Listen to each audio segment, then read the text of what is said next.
Ude Pramono, pengepul susu sapi di Desa Singosari, Kecamatan Mojosongo, Boyolali, Jawa Tengah, baru-baru ini ramai diperbincangkan publik. Pemiliknya terpaksa memilih menutup usahanya lantaran terlilit tagihan pajak senilai 670 juta rupiah yang tak sanggup ia bayar. Tagihan itu muncul akibat tunggakan pajak pada 2018 dan menyebabkan pemblokiran rekening usaha sejak 1 Oktober 2024 oleh Kantor Pelayanan Pajak atau KPP Pratama Boyolali. Padahal, uang dalam rekening tersebut milik 1.300 peternak sapi perah di Boyolali dan Klaten yang menjadi mitra Ude Pramono. Pemilik Ude Pramono mengungkapkan kesulitan finansial dan kesulitan membayar tagihan besar tersebut. Pria berusia 67 tahun itu pun berencana menutup usaha yang telah menjadi tempat penampungan susu bagi lebih dari 1.300 peternak mitra itu. Menurutnya, rekening usaha yang diblokir biasanya digunakan untuk membayar pasokan susu dari peternak. Pemblokiran ini pun membuat operasional usaha terhambat. Urusan pajak Pramono ini bermula pada 2015 saat usahanya mulai berdiri. Pramono mengaku berusaha taat membayar pajak usahanya setiap tahun. Pramono bahkan meminta bantuan kantor pajak karena mengakui pendidikannya hanya tamatan SD dan tak tahu administrasi atau hitung-hitungan pajak. Membayarnya saya minta tolong kantor pajak karena pendidikan saya kan SD tidak bisa administrasi lah. 15, 16, 17 itu saya pajak 10 juta. Kemudian pada 2018, Pramono meminta pajak diturunkan menjadi 5 juta rupiah karena persaingan usaha penjualan susu semakin ketat. Biasanya, Pramono dihubungi kantor pajak untuk membayar pajaknya melalui panggilan telepon. Namun, pada 2019-2020, ia mengaku tidak datang ke kantor pajak karena tidak mendapatkan informasi dari kantor pajak terkait pembayaran pajaknya.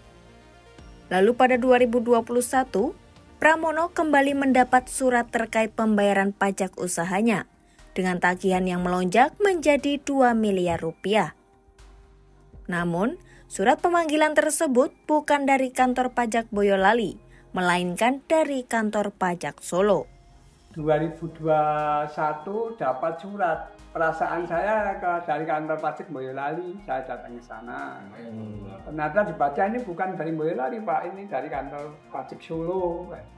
Terkejut mendengar pajaknya mencapai 2 miliar rupiah, Pramono pun mengaku merasa janggal.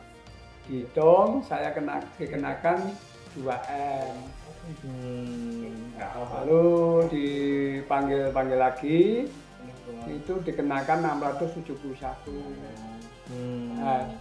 2M saya tidak sanggup, dulu. Perasaan saya cuma janda lah, kok tidak masuk akal lah. Selama saya dagang kan kira-kira cuma 10 atau 5. Saat saya dipanggil lagi, akhirnya ketemu 671. Akhirnya saya tidak sanggup. Tetap nggak sanggup kalau tidak sanggup. Tidak masuk akal, akal saya katanya. Akhirnya dipanggil lagi, akhirnya disuruh nawar. Saya pokoknya tidak mau. Nah, pulang, nanti sambil jalan, nanti dipikir ngabari mau atau enggak. Saya di jalan karena secara pikiran akal saya enggak masuk, saya sanggup. Kalau enggak mau disita gitu. Sebelum rekeningnya diblokir, Pramono mendapat surat dari kantor pajak pada 10 September 2024 untuk datang ke kantor pajak Boyolali, namun tak menyelesaikan masalah. Urusan soal pajak yang pelik ini akhirnya membuat Pramono menyerah dan berniat menutup usahanya. Supaya datang ke kantor pajak Boyolali. Musyawarah masalah 670. Saya dikasih untuk membayar, saya tidak sanggup, dikasih membayar 110, keuntungan saya mau diminta 110 itu. September kemarin ya Pak? September kemarin. Lalu saya tidak sanggup. Nah, akhirnya 4 Oktober diblokir. Setelah diblokir, saya tahu diblokir ke kantor pajak, saya lupa tanggalnya, saya ke sana menyerahkan surat dari Mandiri sama NPWP saya serahkan ke kantor pajak. Saya mau berhenti dagang susu, mumet, tidak mampu saya. Mendengar kabar pemilik UD Pramono akan berhenti untuk tidak mengambil susu dari peternak sapi perah mitranya, pemerintah daerah melalui Kepala Dinas Peternakan dan Perikanan Boyolali, Lucia Diah Suciati, berusaha mediasi antara Pramono dan kantor pajak.